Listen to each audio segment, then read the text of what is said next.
Hello guys, in this video I'm gonna show you how you can write a Gmail. So for that you have to watch the full video. So let's get started. First you have to go to the Gmail. Here you can see compose. You have to click on compose.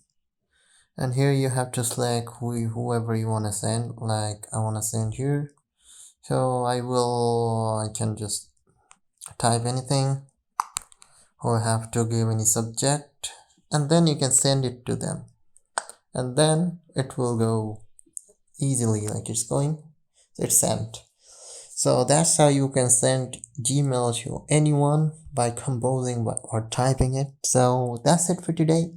I hope you guys like this video. I know this video was kind of much like amateur video, but yeah, I know so many people doesn't know how to type, how to send e-Gmail. So that's it for today.